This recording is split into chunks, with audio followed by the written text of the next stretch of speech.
August 3rd, a 21-year-old man opened fire on an El Paso Walmart.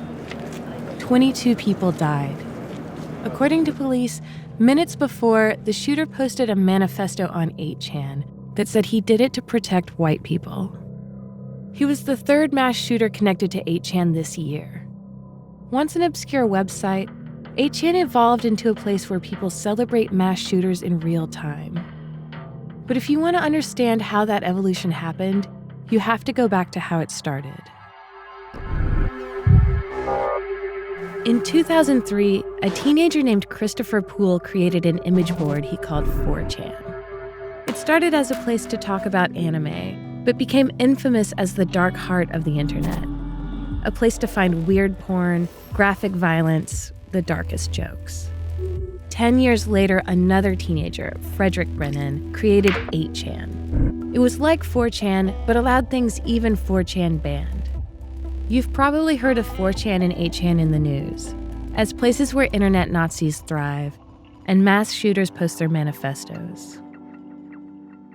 But the original premise for both was simple. Users can upload photos while others comment with texts or images of their own. Everyone was anonymous, and at first, posts were deleted after a few days. The effect was that no single user could become famous. Everyone had equal power. But that meant users couldn't, say, go back into an archive and look up a joke or meme they didn't understand. Obsessive reading was rewarded, and in turn, a cult-like subculture was created, where extremism became the norm. As its barriers to outsiders became ever higher, its internal architecture warped to the grooves made by stronger and stronger feedback loops.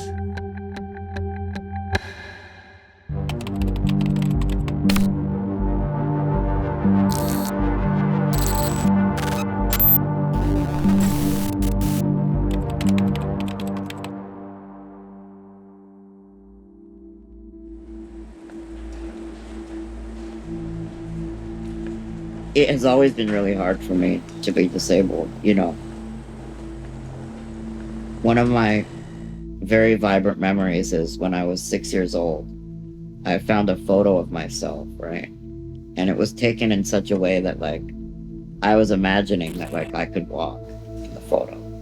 And, like, in my head, I came up with, like, this whole story. Like, I walked to one of my friends' houses and we played together. And then we sat down at the table and played Pokemon.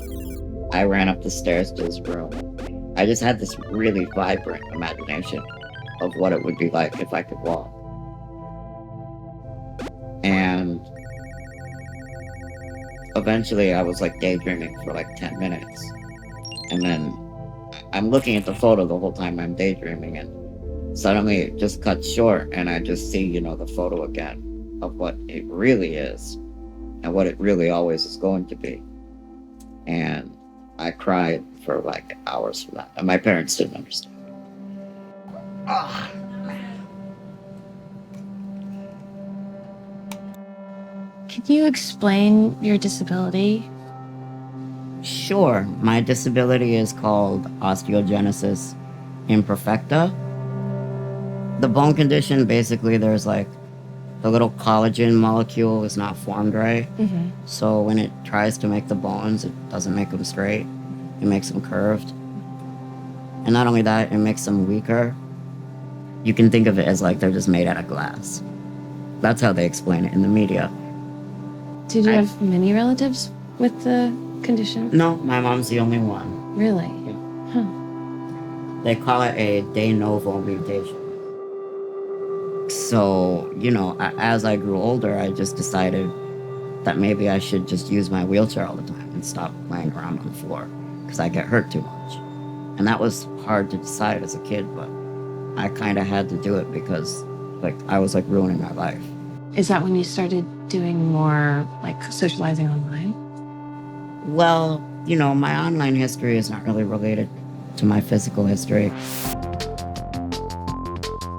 When I started out as a kid, it was all just video game stuff. Looking up, you know, how to beat the levels in Sonic Adventure. And then our forum that we talked about that on was raided by 4chan because they thought we were like really gay or whatever. And that's when I first joined 4chan. That was when I was 12. And what did you see there? Honestly, I was mesmerized. 4chan was nothing like anything I'd ever seen. It was like, whoa, there's like no rules, and they're posting all of this weird stuff, and I'm pretty sure that was the first time I saw pornography even. And I saw a lot of posts where they would just call people retarded or crippled retard, or even stuff like crippled retarded nigger, just the worst insults you can think of just regular random people that would get posted. Was there like some kind of like perverse satisfaction in reading something like cripples? Yeah, actually, because nobody had ever called me that before. So it just kind of felt like to me, this is what people are really thinking, and they're lying in real life. They're just being fake polite. So it's better if I just do things anonymously, don't mention my disability, just retreat totally into the online world. I saw this anime series at the time that was popular in my friend group. It was called Serial Experiments Lane. Who is the user? It's like about this girl that like goes totally into the wired, as they called it. It's their version of the internet. It's just an advanced medium for communication. Don't ever get it confused with the real world. You don't have to remain a wretched human being forever.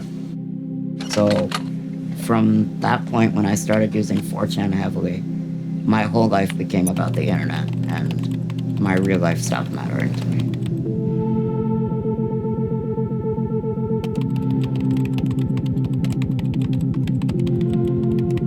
I remember specifically falling out of bed and I was screaming so loud for my dad, because like there was like the mattress, and then there was like the ledge of the bed, and then the floor was like right below it. So like I fell and I was on the ledge, and if he didn't call me like another minute, I would have went splat on the floor and broken something. So he ran in and picked me up, and he's like just screaming at me. What the hell? How'd you do that? Don't effing break yourself. You're just like your mother. When you don't want to do something, you'll break yourself. Like, he would just accuse me of that. He would accuse my mom a lot of, like, if they needed to do something and she didn't want to do it, he would say, oh, you broke your arm on purpose, so you didn't have to do it. Which is totally bullshit, because nobody with this condition would do that on purpose, no matter what they didn't want to do, Yeah. Fredrick is 25 now. But when he was 8, his father gained sole custody of both him and his younger brother. 6 years later, his father put them into foster care in New York. Fredrick's mom didn't respond to requests for comment. His dad said he doesn't remember yelling at Fredrick or his mother, but stressed he's not the bad guy in this story. You were in foster care for 2 years? Yeah. Was that okay? I mean, no. I mean, I've read horror stories of foster care, and thank God I wasn't molested. I wasn't abused. The worst thing about it was that I wasn't allowed to just do whatever I wanted on the internet, which to me was a blow at that time. But were you still able to go on 4chan? And I cracked the Wi-Fi at the foster house. It was really easy, because it was like a really old encryption scheme, really old routing. So I was able to use the internet whenever I wanted on the iPod Touch. And I kept this secret from everyone. It was my space. And it was clumsy at that time. Like, old, outdated version of Safari, crappy keyboard. But it was mine, and I could go on 4chan and nobody could know. So, and that's how I survived those years, to be honest. On 4chan, moderators decide what subjects get their own boards. Users often take perverse pride in their status as outsiders, losers. Everyone's anonymous, and anyone trying to seek fame is shunned. But how is 8chan created? We're getting there. So while I was still with my mom, I started to get involved in the so-called alt-chan community. So I was using WizardChan a lot, and what was WizardChan? WizardChan was a site for male virgins, and it is a misogynistic hellhole.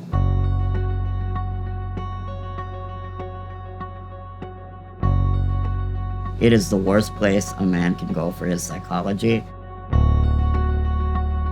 It is all about the so-called red pill. The red pill is basically just the belief that some men are never going to have sex, and the reason is because they're ugly.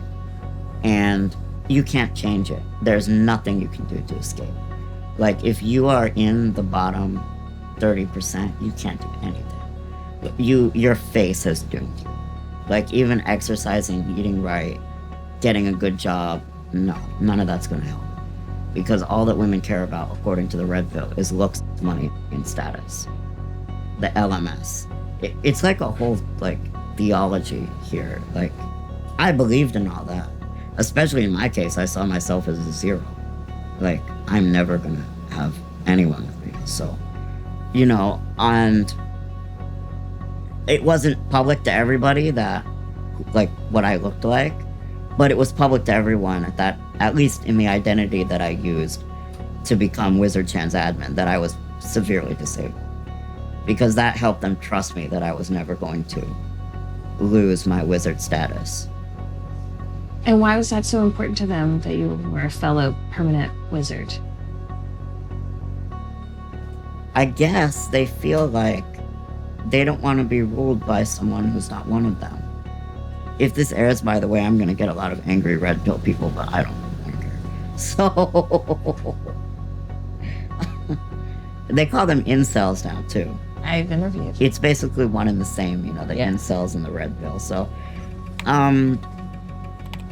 this woman contacted me, and she said that she had a devotee fetish. It's a fetish for disabled people, basically. She wanted you to act like really shy and really like in bed, like, oh, you don't want to be touched, or like you're like, oh, just, you know, I'm just not used to this, you know, like that. And we did it, and I had to give up the site to somebody else. This Puerto Rican guy. Now it's owned by somebody else, I don't know who. And I gave it to the Puerto Rican for free. I didn't even charge him the transfer fee. Because he felt like it was so shameful what I had done that he couldn't pay me anything. But while I was with her, she did a lot of drugs. Mm-hmm. And she introduced me to psychedelic mushrooms.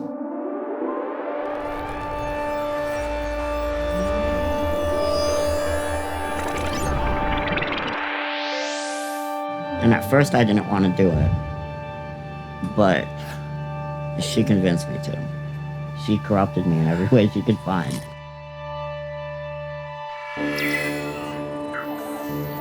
I wasn't the first to get an idea for an image board where users could make the boards, right? There was one before me, I just didn't know about it. Of course, the trip wasn't just about that, you know, but the part that I most often refer back to is the idea for 8chan and the creation of it while I was coming down. Of course, because I was Wizard Chan's admin, I knew the image board software. I very easily just hacked it to make it so that you could make your own boards. Mm-hmm. But yeah, so I released it literally, I think I registered the domain while I was still high a little bit. And then I put the site live a few days after the trip. Yeah. And was it successful? It wasn't extremely successful during the first year, but it wasn't a flop. I mean, people used it. We had like 100 posts a day in the first week, and that continued until the big boom with Gamergate. Gamergate started in 2014 and was the moment internet trolls figured out how to act as a political movement. They claimed to be demanding ethics in video game journalism, sparked by the false claim that a game developer had traded sex for a positive review. They exploited Twitter to get mainstream attention. They styled themselves as reluctant culture warriors, fed up with political correctness that was forcing diversity into video games. But the core of their activism was harassing female game developers and critics. They threatened women like Brianna Wu and posted their personal information online. I want to say one thing to Fredrick and Brianna. The both of you are incredibly brave for joining this debate. I think it says so much about your intentions and about your objective within this controversy to join this panel. My intentions are have to get 8chan off my neck and the other necks of other women in the industry. It's been a... Believe it or not, Brianna, 8chan is not all about you. Around the same time, 4chan was the nexus of a major celebrity nude leak. After a few weeks, 4chan banned posts about Gamergate and the nudes. I looked at Gamergate very cynically. I didn't care about, like, the ethics, and I didn't care about the women. I didn't care about any of it. I just cared, this is bringing users to my site.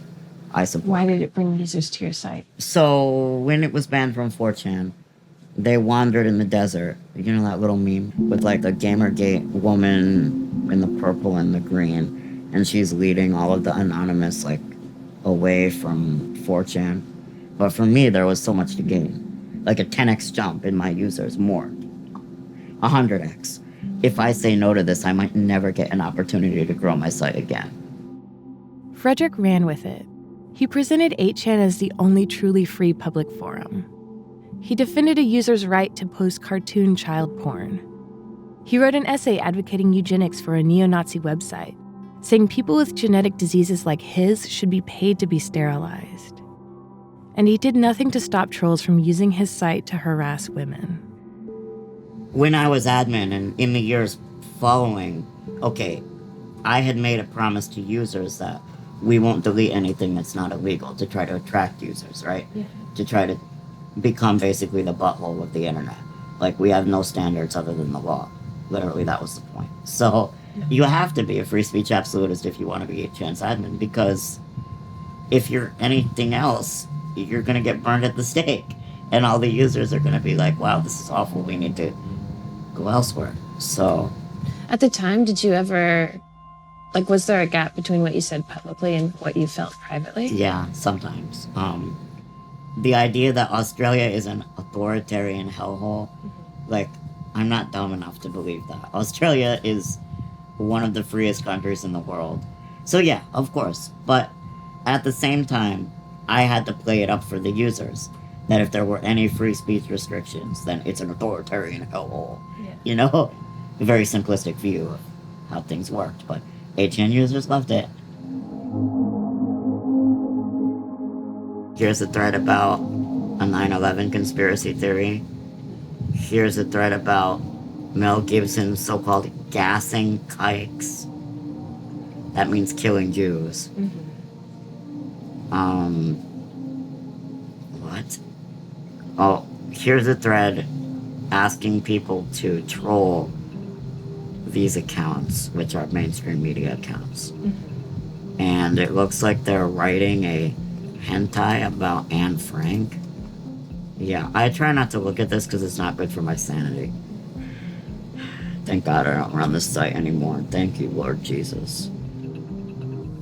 So, okay. I believe it was a credible idea. We just didn't know what 8chan was going to turn out to be when I made it. You know, you could make your own boards. At least I didn't know. Now, maybe some more internet-savvy people knew, but they certainly didn't contact me. So, I didn't know what was going to happen. But I would say that the best ideas have not, in practice, come out in the end. 8chan was expensive to run. So in 2014, Fredrick made a deal with an American businessman based in the Philippines named Jim Watkins. Watkins bought the site, but kept Fredrick on as an administrator of 8chan. Fredrick agreed to come to work in Manila, where he could afford a home health aide. But in 2016, Fredrick quit 8chan. He started going to church with his aide and met a woman there. They married on Valentine's Day. But the machine Fredrick built kept moving without him. This past March, a man painted an AR-15 with 8chan memes and used it to kill 51 people in a New Zealand mosque. Why do you think that board has influenced so much political violence in the last few years? I think it's due to the content on there and the extreme echo chamber that image boards create. Let's use a word that they hate, diversity. It started extremely diverse. We had all of these people from all walks of life, all different socioeconomic classes being creative. But over time, it became disillusioned white men and everybody else left. And I think image boards create that kind of mentality because if you don't know the memes, you're an outsider. And if the memes are all Nazi memes, why are you going to want to post there? Like, do you think all these internet Nazis, incels, reactionary misogynists, would they have been that way without these message boards? Some of them, surely. But I think a lot of the users of these boards start out as kind of being disillusioned, but they're not all the way there yet. Like, they're not going to want to look at something with a swastika on it. Maybe their wife will see. Maybe somebody will find out and they'll become, a pariah. But on the internet, it's like you can dabble in Nazism and you can see if it suits you. You can see if it, if it's your kind of gig. And pretty soon you're, a hardcore Nazi.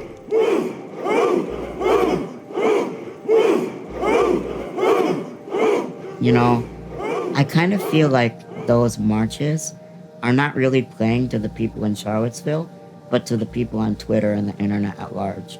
It's all about the recording that shows we're powerful, we're growing, join us, we're a movement. Maybe they were trying to make the speech that they do on 4chan and 8chan like an acceptable thing in real life. Jews will not replace us! Jews will not replace us! The idea that people will shout, Jews will not replace us, is just, it's like an 8chan slogan. Do you think the internet has to be like this? I think that engineered the way it is right now, with anonymity in mind, the internet will always turn out like it is right now. I think that if you want a different internet, you have to do what China and Russia are doing, which is they're deciding, no, we don't want the free internet. We want your identity tied to everything you do. And we can see that across the world, everybody who has an anonymous internet, they're having the same kinds of problems. They speak different languages. They're still, lynching people because of anonymous trolls. We've run the experiment so many times in so many language communities, and it's always turned out the exact same way. Cross-culturally. Do you wish you'd never founded it? I ask myself that a lot. Yeah. But I don't know if it was more positive than negative.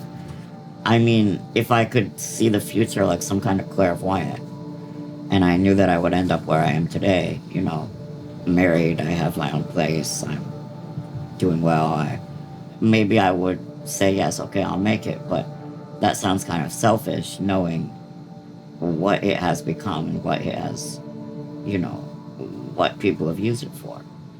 But at the same time, I think myself, and not only me, but Zuckerberg, Jack Dorsey, really have to wonder, is the increased communication that these social media sites have created actually good for the world?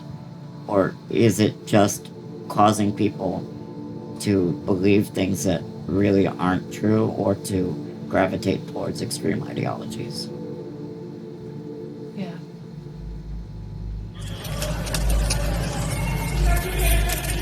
Here is what we know at this hour. At least 18 people have been killed. One suspect is in custody. 21. The El Paso shooting happened 3 months after we spoke in Manila. That day, Fredrick began calling for 8chan to be shut down. On August 5th, that effectively happened, when 2 internet service firms dropped 8chan as a customer. It's put him under intense scrutiny, from the media worldwide and from the trolls who once worshipped him. So what did you think when El Paso happened? Oh, just, another, here we go again, another 8chan shooting. What a surprise. Yeah. It's not, it's just not even surprising anymore. Everybody was laughing at me as being overreactive until Jim received a subpoena. all these 8chan users, it's funny how many times they've been wrong when they've been, trying to find problems with me, because obviously they all hate me now. One of them drew a cartoon of me falling down the stairs. I made one of these awful, just one of these sites that, has been linked to numerous deaths. And I don't have the answer about what people should do. Everybody is hurting from 8chan, even its own users. I created it. I've watched its entire evolution, and it should never come back.